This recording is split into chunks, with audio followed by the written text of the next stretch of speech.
안녕하세요. 현대로템 주주 여러분들 반갑습니다. 주하나입니다.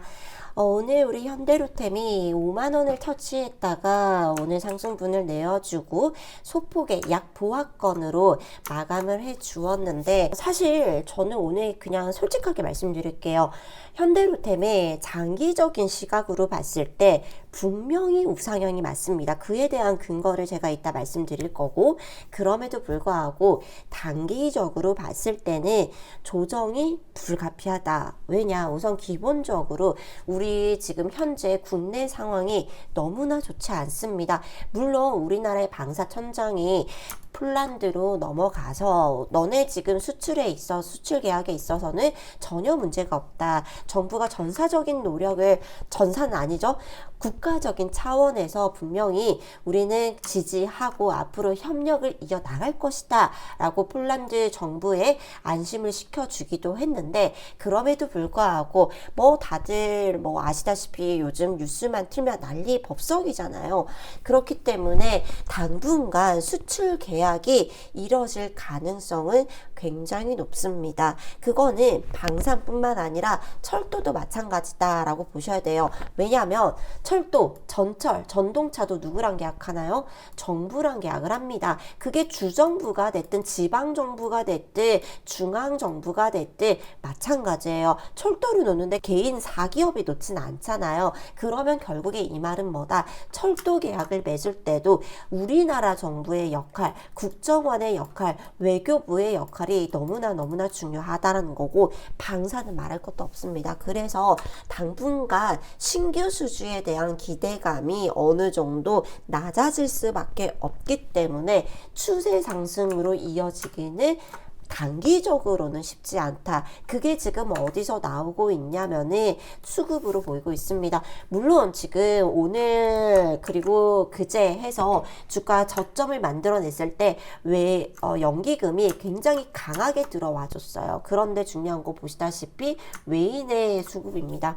외인의 수급이 빠져나가기 시작한 게 바로, 사실 어마어마한 저점을 만들 때도 외인이 매수가 진행이 됐거든요. 근데 언제부터 빠져나갔냐면 폴란드 2차 계약이 지연될 거다라는 소식이 들려오면서부터 수급의 유출이 시작됐어요. 비상계엄에도 버티고 있었던 외인이었는데 88만 주 순매수가 들어왔어요. 그런데 폴란드 계약이 진행이 어느 정도 지연될 수밖에 없다라는 소식이 전해지면서, 그리고 소폭의 반등을 보이자마자 차익 실현에 나섰다라는 거예요. 저점 대비해서 사실 외인 같은 경우는 이미 저점 대비해서 약 10% 가까운 수익을 봤어요. 저점에서 매수를 했기 때문에. 그런데 지금 이제부터는 어느 정도 단기 고점을 만들어내는 구간이 들어오고 있는데, 이 구간에서 매도가 나오고 있다라는 것을 주가 방향성에 대해서 우리가 고민을 좀 해봐야 된다. 그리고 또 중요한 건 뭐냐면, 지금 이번 주 토요일에 또 이슈가 하나 더 남아있잖아요. 탄핵 가결이냐 부결이냐 라는 이슈가 한 번 더 터질 거기 때문에 그런 리스크를 외인은 끌고 가지 않겠다라는 의미로 지금 매도가 나온 것이다 라고 보셔야 되고, 사실 지금 단기적으로는 다음 주에 다시 한번 조정의 가능성을 좀 열어놓고 보시자. 그래서 제가 이런 저점을 만들어낼 때는 제가 굉장히 강력하게 매수다라고 말씀을 드렸고, 그 이후로 제가 이런 반등이 나올 때는 아닙니다, 매수는 이 구간에서는 매수 아닙니다, 좀 더 지켜보세요 라고 말씀을 드렸던 게 그 이유였습니다. 그래서 중요한 게, 우리가 그렇다면은 대응을 어떻게 해나가야 되냐. 지금부터는 변동폭을, 이전에는 제가 변동폭을 잡을 때 20에서 30% 변동폭을 잡고 가드렸어요. 충분히 그게 가능했었기 때문에. 왜냐하면 조정이 20% 나오면 올릴 때는 30% 올렸던 게 현대로템이었습니다. 그런데 이제는 어떻게 된다? 지금 굉장히 타이트하게, 만약에 44,000원, 45,000원 구간에서 제 시그널대로 매수하셨던 분이 계신다 라고 한다라면은, 다음 주에 소폭의 반등, 52,000원, 5만원대 반등이 나온다라고 한다라면은 소폭의 차익 실현하자. 왜냐면은 현대로템이 제가 이제 주가를 크게 급등을 시킬 때는 뭐가 필요하다 그랬죠? 폴란드 2차 계약이 필요하다라고 말씀을 드렸어요. 그런데 폴란드의 2차 계약이 언제로 미뤄졌다? 1월로 미뤄졌습니다. 그리고 그와 더불어서 2차 계약이 진행이 되려면은 새로운 정부가 취임을 해야 됩니다. 그게 어느 정도다? 그게 사실 지금 스케줄로 따지면은 만약에 내일 탄핵이 가결된다라고 한다라면은 이제 헌법재판소에 가는 거고요. 헌법재판소에서 판결이 나는 데까지 빠르면 한 달인데 길면은 세 달까지도 걸립니다. 그러고 난 다음에 판결이 나고 나면은 대선으로 넘어가는데 그 구간까지 최소한 5개월에서 6개월 정도 걸리는 거예요. 그러면 새로운 정부가 나오는 데까지 5개월에서 6개월 정도가 걸린다라는 소리예요. 그렇기 때문에 주가가 굉장히 강하게 반등이 나오기보다는 이 지금 안에서 현재 단가 안에서 등락을 거듭할 수밖에 없다. 그러고 난 다음에 급등이 나올 것이다 라고 저는 말씀드릴게요. 그런데 그럼에도 불구하고 주가는 우상향할 수밖에 없는데 지금부터는 이제 주가 변동폭을 10에서 15%를 잡고 올라가시면 되는 거예요. 그럼에도 불구하고 주가는 우상향은 나올 수밖에 없는데 그 근거가 뭐냐? 바로 나토에 있습니다. 사실 우리 지금 현대로템도 마찬가지고 하나에어로스페이스도 마찬가지인데 지금 현재 우리나라 방산 업체들의 주요 수출 국가는 프랑스가 아니라 유럽입니다. 유럽에서 매출이 가장 크게 잡히고 있고 그 다음에 뭐 이제 미국이라든지 베트남 그리고 아시아 지역 그 다음에 사우디 중동 지역에서 매출이 나오고 있는데 그럼에도 불구하고 가장 큰 포션을 차지하고 있는 지역은 어디다? 나토 회원국들에게서 유럽의 국가들에게서 지금 가장 많은 매출이 나오고 있다. 근데 여기서 보시다시피 이번에 트럼프가 당선이 되면은 뭐가 나온다 그랬죠? 나토 회원국들의 방위비 부담을 늘려라 라고 계속해서 압박을 하고 있다 라고 말씀드렸죠. 그리고 그와 더불어서 현재 지금 트럼프 같은 경우는 러시아와 어느 정도 친분이 있는 관계입니다. 러시아와 트럼프의 관계는 굉장히 어느 정도 우호적이다라고 봐야 돼요. 바이든과는 다르게. 그러면 결국에는 나토 회원국들은 러시아의 위협에 대해서 더욱더 크게 느낄 수밖에 없다는 거야. 그리고 특히 이번에 우크라이나 러시아 전쟁을 봤을 때 우크라이나에 대한 지원을 미국에서 크게 해주지 않았어요. 물론 무기 지원을 했는데 무기 지원도 어떻게 했다?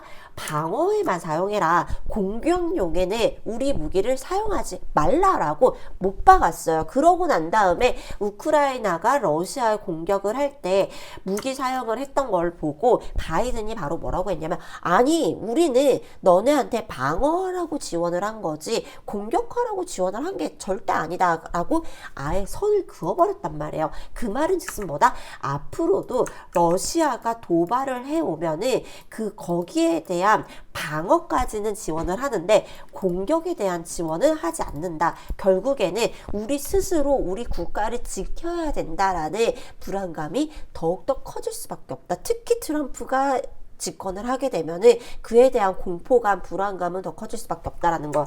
그래서 지금 현재 나토의 의장이 뭐라고 했냐면 계속해서 뭐 방위비에 대한 언급은 해왔는데 이번에는 굉장히 좀 강하게 발언을 했어요. 이게 오늘 나왔던 이슈였는데 냉전 시대 수준으로 지금 군비 지출을 확장 돌아가야 된다라는 거예요. 그만큼 우리 방위비를 늘려가야 된다라는 건데 내용이 지금 이거는 유럽 신문이어가지고 유럽 언론이어가지고 좀 자세히 내용을 제가 번역본이어서 저것도 그래서 제가 파이낸셜 타임즈에서 지금 기사를 발췌를 해드렸는데 어떤 내용이냐면 지금 현재 EU 연합에서 제시하고 있는 가이드라인이 뭐냐면은 지금 방위비 지출 GDP 대비해서 2% 지출을 하라라는 게 지금 EU 나토의 가이드라인입니다. 그런데 아직까지 2%대까지 채우지 못한 국가도 있고 2%를 넘겨서 지금 방위비를 지출하고 있는 국가들도 있어요.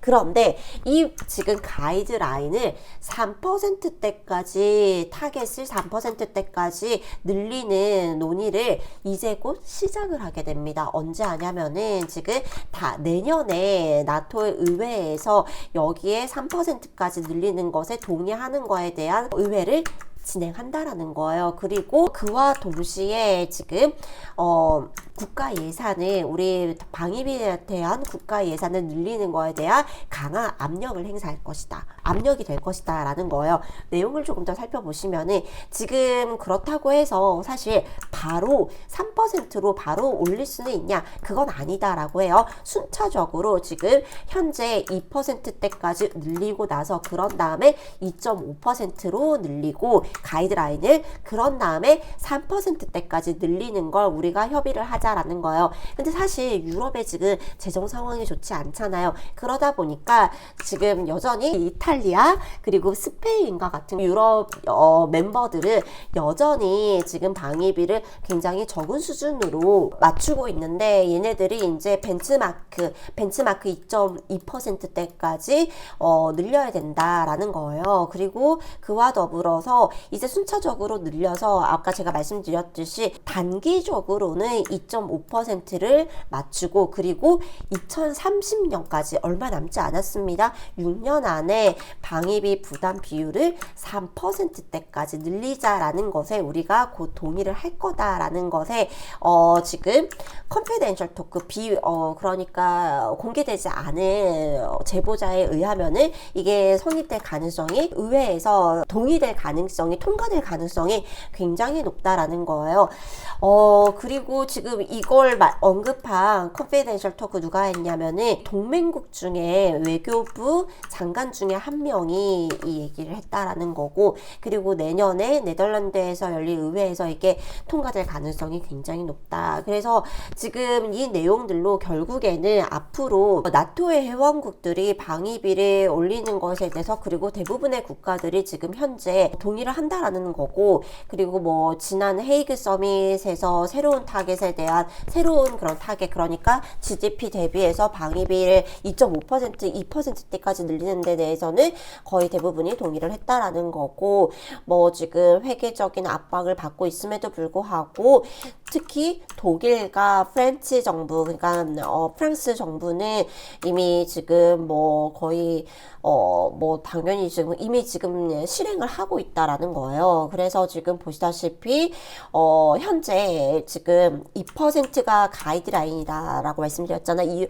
나토의 가이드라인이 GDP 대비해서 2% 지출을 하라라는 건데 이게 지금 만족된 국가가 지금 이 진한 파란색이고 그리고 2%에 도달할 것이라고 예상되는 게 이 연한 하늘색이고 그리고 아예 지금 2%에 도달하지 않을 것으로 예측되는 게 지금 이 중간 파란색인데 보시다시피 지금 현재 나토 회원국 중에서 2% 이상 방위비를 사용하고 있는 국가들 순위예요. 보시다시피 폴란드가 어마어마하죠. 폴란드 여기에 4% 지금 GDP 대비해서 4% 이상을 지출하고 있는 국가 폴란드 1위입니다. 네, 우리의 우방국이죠.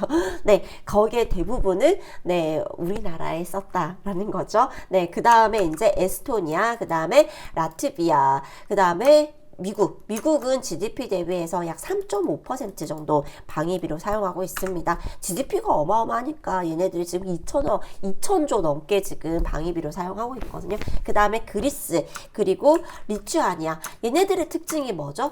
네, 러시아의 인접국이다. 우크라이나에 바로 붙어 있는 국가들이다. 그만큼 얘네들은 지금 현재 지정학적인 위협을 많이 받고 있다라는 거예요. 특히 지금 러시아에서 어떤 문건까지 나왔냐면은 이번에 우크라이나를 점령하고 나면은 우크라이나의 임적국들을 상대로 해서 영토 분쟁을 일으키겠다라는 비밀 문건도 나왔어요. 근데 당연히 그러면은 폴란드, 그 다음에 루마니아 같은 국가들이 임적국인데 얘네들이 당연히 국방비를 늘릴 수밖에 없죠. 사실 그렇기 때문에 2차 계약도 나올 수밖에 없습니다. 네, 그리고 폴란드 같은 경우는 국방비를 더 늘리자라는 거에 의회에서 통과를 시켰어요. 국방비를 여기서 더 늘린다라는 계획을. 네, 그래서 지금 보시다시피 뭐 루마니아, 덴마크, 핀란드 뭐 러시아 바로 옆에 붙어 있죠. 얘네들은 이미 2%를 모두 넘긴 국가들이고요. 이 선이 지금 2%를 넘긴 거예요. 이 선이 2%인데 2% 10%를 넘긴 국가들이 굉장히 많죠. 그리고 뭐 노르웨이, 불가리아, 스웨덴도 마찬가지고, 스웨덴도 지금 우리나라 방문해가지고 우리나라의 방산업체들 지금 무기 시연을 하기로 했던 국가였거든요. 스웨덴도. 근데 얘네들이 지금 이번에 비상계엄 때문에 전격 취소를 했죠. 굉장히 안타깝습니다. 그리고 헝가리, 체코, 그리고 튀르키예, 터키, 뭐 프랑스, 네덜란드, 알바니아, 얘네들은 이미 2%를 모두 다 채워놨고, 그 다음에 이제 나머지 뭐 이탈리아, 뭐 얘네들은 사실 뭐 크게 걱정이 없죠. 위치 자체가. 그리고 뭐 슬로베니아 이라는 데는 돈이 없으니까. 그리고 벨기에, 스페인도 돈이 없어서 지금 못하고 있는 거죠. 그리고 위치도 네 그렇게 뭐 위협을 받을 정도의 위치에 있지 않으니까 얘네들은 뭐 아무튼 그래서 지금 이런 지금 방위비 지출 순위를 보시면은 뭐 지금 보시다시피 이런 부분에서 지금 앞으로 더 늘릴 수밖에 없다. 여기서 지금 이 내용 굉장히 중요합니다. 지금 현재 나토의 타겟, 네, 방위비 지출 타겟이 2%이고, 그리고 숄텀으로 단기적으로는 2.5%, 그리고 장기적으로 2030년도까지는 여기까지 늘려야 된다. 그렇다면은 지금 방위비를 3%대까지 늘리게 되면은 어느 정도 수준으로 앞으로 방위비를 전체적으로 늘리게 되냐, 이 부분도 굉장히 중요하겠죠. 이 부분 이따가 설명드릴 건데, 그래서 지금 뭐 이런 부분들이 계속해서 전 세계적인 글로벌리 굉장히 핫한 타픽으로 지금 논의가 되고 있다라는 거고, 그게 어느 정도 수준일 거다. 앞으로 달러로 4,200억 달러의 방산 시장이 새롭게 열린다라는 거. 3%대까지 의무 방위비를 늘리게 되면은 그에 따른 국방비가 4,200억 달러가 될 것이다. 4,200억 달러 우리나라 돈으로 하면은 4천조가 넘는 금액이 우리 시장으로 열린다라는 소리예요. 4조가 아니라 4천조입니다. 그렇기 때문에 당연히 우리 방산 섹터 새로운 투자 기회로 부상할 수밖에 없고, 게다가 나토 수장, 아까 제가 말씀드렸던 저 루트 수장이 뭐라 그랬죠? 네. 방산 무기 나토 회원국 안에서만 찾으려고 하지 마라.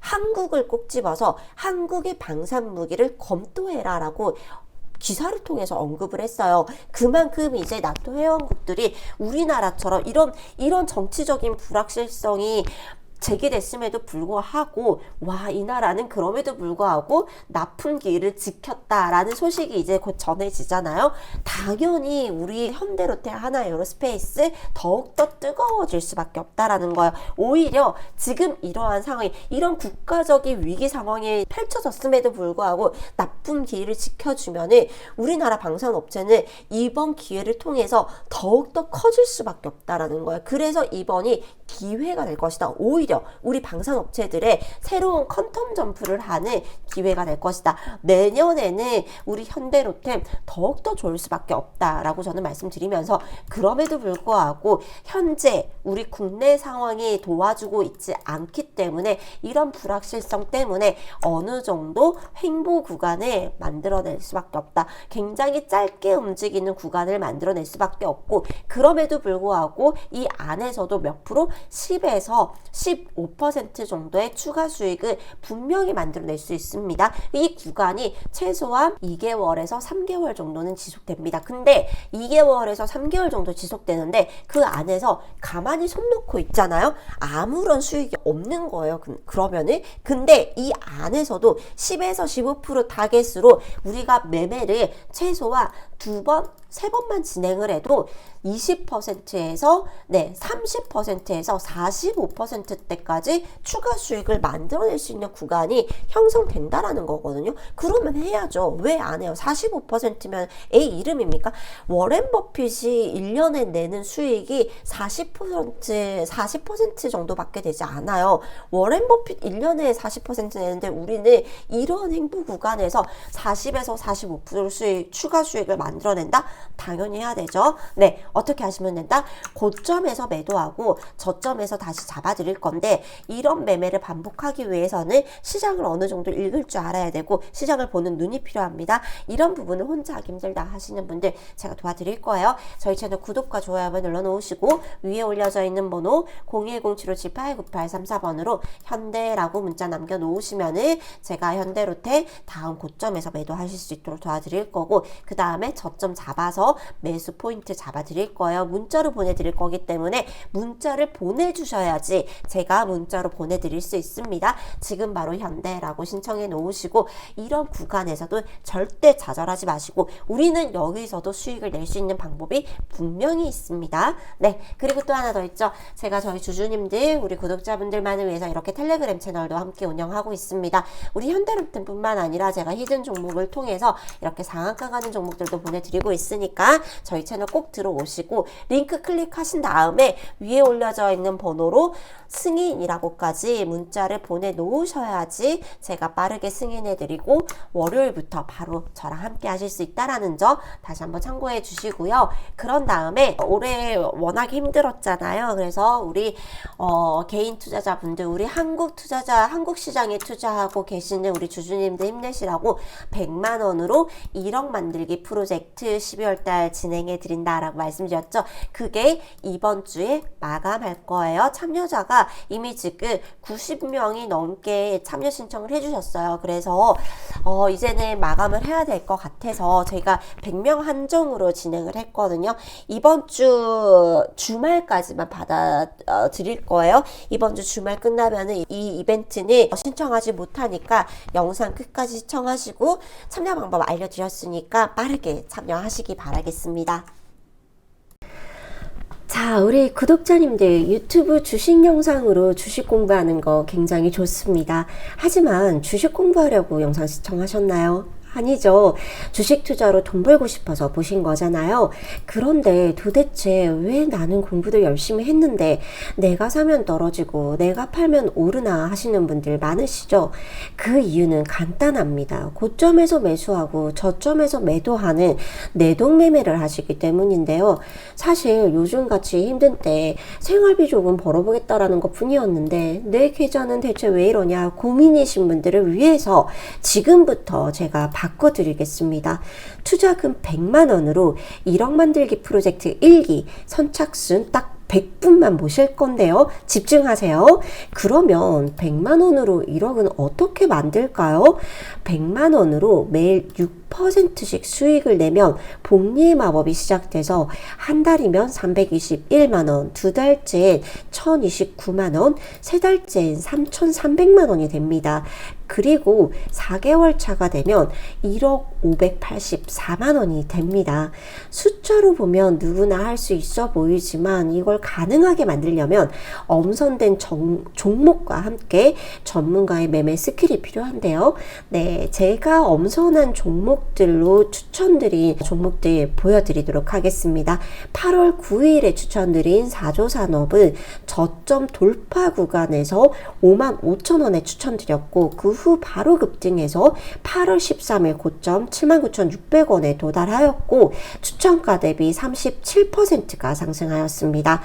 8월 22일에 추천드린 유한양행은 단기 저점 92,000원을 확인했고 그 자리에서 추천드렸고 그 이후 9월 24일 16만 300원까지 급등을 했고 한 달 만에 77%까지 상승하였습니다. 포인트는 바로 이거예요. 저점과 고점을 정확하게 잡아낸 것입니다. 이것이 바로 전문가의 스킬이죠. 사실 그 외에도 수많은 종목들이 있었지만 시간 관계상 제가 생략하도록 하고요. 궁금하신 분들은 제 텔레그램 입장하셔서 확인하시기 바랍니다. 1억 만들기 프로젝트는 모두 히든 종목으로만 진행이 될 거고요. 100명이 모이면 즉시 마감을 할 예정입니다. 그리고 중요한 거 하나 더 있는데요. 들어오시자마자 제가 추천을 말씀을 드릴 거고, 그러면 들어오시는 분들 순서대로 더 빨리 시작할 수 있다라는 뜻이 되겠죠. 네, 빨리 시작하시면 더 빨리 시작할 수 있다라는 점 꼭 참고해 주시고요. 네, 참여 방법은 굉장히 간단합니다. 저희 채널 구독과 좋아요 눌러주시고요. 그 후에 010-7578-9834번으로 참여라고 문자 보내주신 분들 선착순 딱 100분만 모시고 전부 무료로 진행해 드리겠습니다. 수익이 정말 절실하신 분들, 주식으로 내 인생의 전환점을 만들고 싶다 하시는 분들만 지금 바로 참여하시기 바랍니다.